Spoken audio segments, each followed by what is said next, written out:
इंदौर से हमारे साथ हेमंत नागले सीधे जुड़ गए हैं। जी हेमंत। देखिए लीना, आज जो बात की जाए अगर राजनीति की, तो राजनीतिक हलचल में बिल्कुल शांति सी बनी हुई है। जिस प्रकार से इंदौर का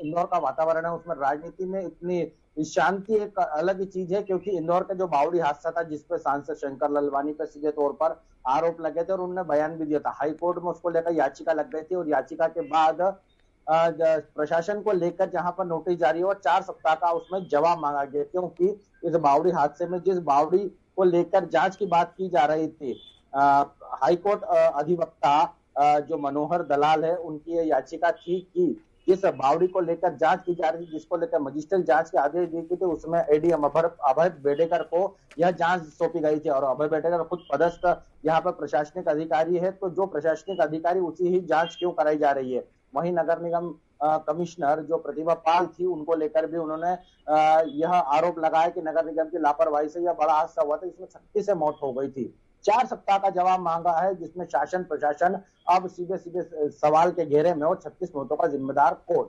यह बड़ी खबर थी। और उसके बाद की जाए, अगर इंदौर आर्थिक राजधानी, आर्थिक अपराध लगातार यहाँ बढ़ते जा रहे हैं।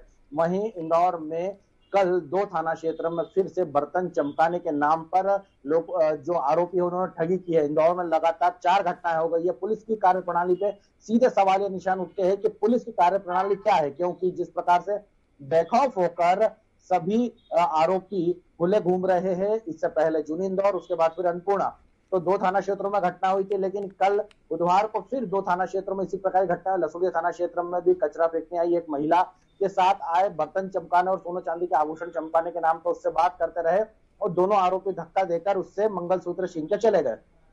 वहीं तिलक नगर थाना क्षेत्र में एक युवती जो अपने मामा के घर आई थी, वहां पर भी बर्तन चमकाने के नाम पर उसे पाउडर दिखाया और बात करते हुए पायल ली चांदी की और उसके सोने का कुछ आभूषण लिए और उसको लेकर फरार हो गए। तो लगातार बेखौफ बदमाश है और पुलिस अभी तक उन आरोपियों को सलाखों से दूर रखे हुए है। कब यह आरोपी गिरफ्त में आएंगे, सबसे बड़ा सवाल यह उठता है। वहीं बात की जाए अगर अपराध जगत की, तो अपराध जगत में सुबह 2 अलग अलग थाना क्षेत्रों में 2 अज्ञात कारणों से 2 लोगों ने फांसी लगाई है।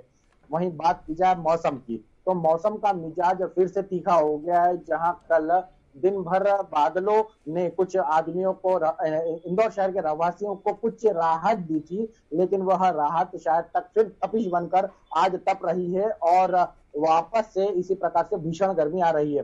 बात की जाए अगर कोरोना की, तो कोरोना के 10 मरीज फिर से आए हैं, जिसके लेकर स्वास्थ्य विभाग की चिंताएं बढ़ गई है। इसके एक दिन पूर्व 17 मरीज आए थे और फिर कल देर रात वापस से जो कोरोना बुलेटिन जारी हुआ स्वास्थ्य विभाग की ओर से, उसमें 10 मरीज आए हैं। तो लगातार जो मरीजों की संख्या है उसमें उतार चढ़ाव देखा गया है। वहीं कल एक वृद्ध की मौत हुई थी, जिसके बाद शासन प्रशासन फिर से अलर्ट है और स्वास्थ्य विभाग की चिंताएं बढ़ गई है। जी लीना।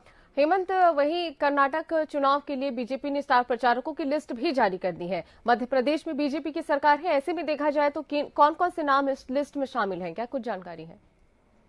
जी देखिए, बिल्कुल जो कर्नाटक चुनाव है उसको लेकर बीजेपी ने जो लिस्ट जारी करी है, उधर प्रदेश के मुखिया शिवराज सिंह चौहान भी उस लिस्ट में शामिल है और वह एक स्टार प्रचारक के रूप में जाना जाता है। जिस प्रकार से आम जनता में उनकी छवि बहुत ही अच्छी बनी हुई है, इसलिए उन्हें मध्य प्रदेश से नाम जोड़ा गया। वहीं कई वरिष्ठ नेता कर्नाटक चुनाव में इस बार जाकर लोगों को भाजपा के लिए अपनी बातें सामने रखेंगे और कर्नाटक चुनाव एक भाजपा के लिए एक बहुत बड़ा मुद्दा बन के आ रहा है। क्योंकि जिस प्रकार से पूरे देश भर के जो कई मुद्दों को लेकर भाजपा पार्टी आगे रही है, वहीं उत्तर प्रदेश के जो घटना हुई अतीक अहमद वाली, उसको लेकर भी शायद तक विपक्ष जो है आरोप प्रत्यारोप का दौर जारी करेगा। लेकिन उसके बावजूद भी भाजपा की जो मतदाता है वह लगातार बढ़ते जा रहे हैं। इस प्रकार से कर्नाटक चुनाव में जो लिस्ट जारी करी है उसमें कई वह नाम है जो कि जिनकी आम व्यक्ति या वोटरों में बात की जाए तो एक अच्छी छवि है। तो प्रदेश मुख्य शिवराज सिंह चौहान भी इस लिस्ट में शामिल है और वह भी शायद तक स्टार प्रचारक के रूप में जाएंगे